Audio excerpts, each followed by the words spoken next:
જય માતાજી મિત્રો, સ્વાગત છે અમારા નવા વ્લોગમાં। આજે અમે ઘણા દિવસ પછી વ્લોગ ઉતાર્યો છે અને વ્લોગ એ માટે ઉતાર્યો હો કારણ કે ચોમાસું જતું રહ્યું અને ફરી એક માવઠું થઈ ગયું તો ખેડૂતને ભારે નુકસાન થઈ ગયું છે, તો તમને એ બતાવવા જઈ રહ્યો છું।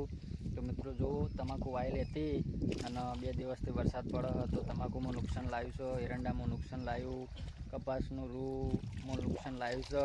તો મિત્રો કપાસ પછી જઈએ, કપાસે તમને જોઈએ જો એટલે તમાકુ વાવી હતી યારી અને આ પાયા વગરનું તો વરસાદ પડ્યો તો કાલે તો પીજું હ અને કાલે તમાકુ ચોપતા હતા, તમાકુ ચોપવાનો મેળ નહીં આવ્યો અને તમાકુનો રોપ લાવેલો પણ બગડી ગયો છે। તો જો કન્ટિન્યુ અમારા વ્લોગમાં રહેજો। કપાસ બાજુ જઈએ તો કપાસનું રૂ બગડી જશે એ તમને બતાવીએ કે ખેડૂતની વેદના જેટલી પેલી હોય એ સરકારના સમજમાં નથી આવતી। તમારું શું કહેવું રાજવીર? મિત્રો તો અમારે 3 મિલિયન થવામાં 500 વ્યૂઝ જોઈ છે, એટલે તમે ફૂલ સપોર્ટ કરજો અમને અને આગળ પણ વધારજો। મારે તો એટલું જ કહેવાનું હતું।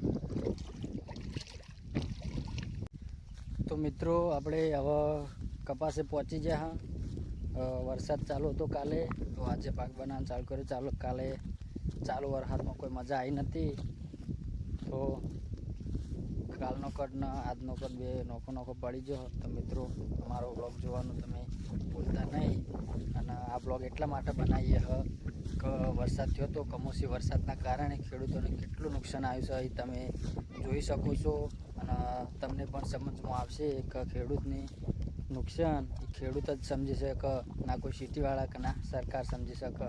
તો મિત્રો આ તમાકુ વાયેલી હ, ચોપ્યા પછી વરસાદ પડ્યો અને ચોપતા હતા બાકી હતું એ અને આ છે કપાનું મિત્રો રૂ જોવો તમે જોઈ શકો છો કે આ રૂ જેટલું નુકસાન આવે કાળું થઈ ગયું હોય અને અમુક ભોય પડી ગયું હોય એ પણ બગડી ગયું હોય કાળું। જે ભાવે જતું હોય એ ભાવે હવે જાય ના, કારણ કે આ વરસાદના કારણે રૂ કાળું પડી ગયું એટલે જે ભાવ આવતો એ તો ભાવ આવે જ ના, કપાઈ ના આવે। આપણે કપાસમાં ગમે તે આપણે ખેતી કરતા હોય એની અંદર દવાઓ નાખવાની હોય, ખાતર નાખવાની હોય, એના 20-25 રૂપિયા વધારે લે, પણ આપણે જે છે આપણો પાક આપણે લઈને જઈએ બજારમાં ગંજમાં તો એનો ભાવ આપણને મળે ના સરખી રીતે, તોય ખેડૂત વેકન તોય રાજી થાય। અને મોંઘવારીના કારણે મિત્રો અને બીજી વાત કે ખેડૂતની વેદના ખેડૂત જ સમજી શકે। અમે તમને કપાસ જોવા લઈને આવ્યા છે તો અમે એક વિડીયો જોયો તો મિત્રો ઇન્સ્ટામાં કાલે, જે વેરાવળ બાજુ જે મગફળી આવે ને મગફળીનું નુકસાન બહુ આવ્યું। ખેડૂત ખેતરમાં પાણીમાં પડ્યો એક ખેડૂત રોતો હતો, ખરેખર એ તો ખેડૂત હોય ને એ ખેડૂતની વેદના સમજાય। કીધું કે કોઈ બીજું સમજી ના શકે, ખરેખર કમોસમી વરસાદના કારણે ખેડૂતને ઘણો બધો પાક બગડી ગયો, ઘણો બધું નુકસાન આવ્યું હતું, એ ખેડૂત રોઈ ખેડૂત। તો મિત્રો તો સરકારને એટલી જ વિનંતી કરું છું કે સરકાર ખેડૂતને જે પાક નુકસાન થયું હોય એનું વળતર આપે તો સરકાર ખેડૂતના માટે સારું કહેવાય। અમને પણ ઘણું નુકસાન આવ્યું છે આ રૂનું, તમાકુનું।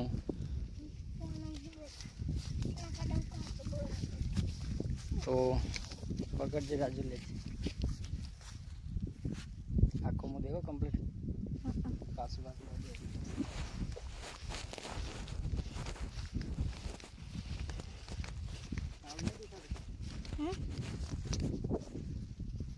તો જય માતાજી મિત્રો, અમે ખેતરમાં આવ્યા હતા તો તમને જે નુકસાન થયું હતું વરસાદના કારણે તમને નુકસાન અમે બતાવી દીધું છે। અમારા આ બાજુ તો વરસાદ ઓછો હતો પણ તોય નુકસાન તો 50% જેટલું થઈ જ ગયું છે। અને જે તમને વાત કરી કે માંડવી બાજુ અને વેરાવળ બાજુ ઘણો બધો વરસાદ પડ્યો, આ બાજુ બનાસકાંઠામાં તો એ બાજુ મગફળીનું વાવેતર હતું. ખરેખર મગફળીઓ ખેતરમાં તરતી હતી અને ગંજમાં જેલો એક ખેડૂત વેચવા માટે તો ગંજમાં વરસાદ પડેલો હતો, તે મગફળી તણાઈને જાતી હતી. ખેડૂત આખો આડો હોઈ જતો અને મગફળી રોકવા પણ નુકસાન તો આવ્યું છે. તો સરકારને એટલી વિનંતી કરું છું કે જે ખેડૂતોનું નુકસાન થયું હોય એનું વળતર આપે તો ખેડૂત માટે સારું કહેવાય. ખેડૂતને એટલું નુકસાન પણ થયેલું હોય તો ખેડૂત પણ રાજી થાય, કારણ કે